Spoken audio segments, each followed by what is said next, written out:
Hello, everyone, and welcome to the very first episode of Park Hopper Central. I'm your host, Will, and with me is my fantastic co-host, Dakota. We are so excited to finally get this show on the road. I am so ready to dive in, Will. I have to apologize to our listeners. I came screeching into the studio just now. My son's soccer practice ran late, but nothing was going to stop me from being here for our debut. That's the dedication we love to see. Running late for a podcast debut sounds as stressful as trying to rope drop Rise of the Resistance. It's an extreme sport, but you're here and that's what matters. For our inaugural episode, we have to start with the big one, Walt Disney World in Florida. Let's dive right into EPCOT, which has seen so many changes lately, is finally the only park with no construction. Test Track is now open after a long 13-month update inspired by the original World of Motion ride.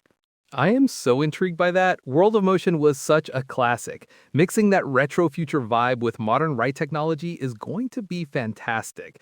But as big as that is, the most massive changes are planned for Disney Animal Kingdom. It's true, that land is still a showstopper. But the park that is really about to get a massive shakeup is Animal Kingdom. For years, we've heard rumors about what might replace DinoLand U.S.A., and now we have a definitive direction. Disney has confirmed that DinoLand is going extinct to make way for a brand new land themed to the tropical Americas. In fact, most of DinoLand U.S.A. is now closed, including the Boneyard. This is the big one. Concept art shows that this new area will feature experiences inspired by two massive properties, Encanto and Indiana Jones.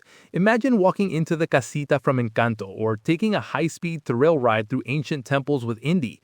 The dinosaur ride building is going to be rethemed into the Indiana Jones attraction. It is still up in the air whether this will be an exact copy of the one in Disneyland or a new story. This is a complete game changer for Animal Kingdom. It totally is.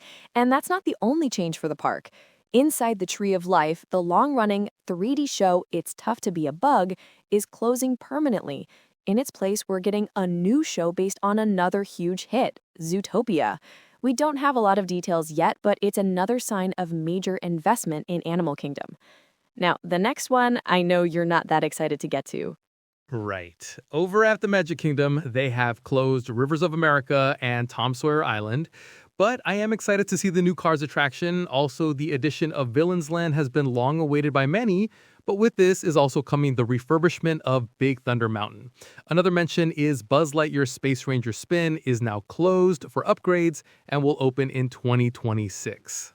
Wow, when you lay it all out like that, it's a staggering amount of change happening all at once across Walt Disney World. New headliner rides, reimagined classics, entirely new lands on the horizon. It's a really exciting time to be a fan and to be planning a trip. There are always hotel refurbishments and new restaurants popping up at Disney Springs, too. The resort is constantly evolving. Absolutely, and we know there's a whole other coast with just as much happening. We promise we will be dedicating future episodes to all the changes at Disneyland Resort in California and the Disney parks around the world. We see you, Disneyland fans, and we will get to the Haunted Mansion expansion and all the other news from Anaheim. That's a promise. But for now, we want to hear from you. Out of all these changes coming to Walt Disney World, what are you most excited about? Or maybe what are you most nervous about? Let us know in the comments wherever you're listening to this podcast. Yes, and please ask us anything. If you have questions about planning a trip or want to know our opinion on the best park snack, drop it in the comments. We'll be dedicating a segment in our future episodes to answering your listener questions. That about does it for our very first show. Thank you all so much for tuning in and helping us kick off Park Hopper Central. We had a blast. Join us next time as we explore the latest happenings at the Disneyland Resort. Don't forget to subscribe to Park Hopper Central wherever you get your podcasts. Park Hopper Central is brought to you by themeparkgetaways.com. Whether you're planning a magical vacation, a cruise, or exploring anywhere in Central Florida, they are your expert guides to get you there. That's themeparkgetaways.com.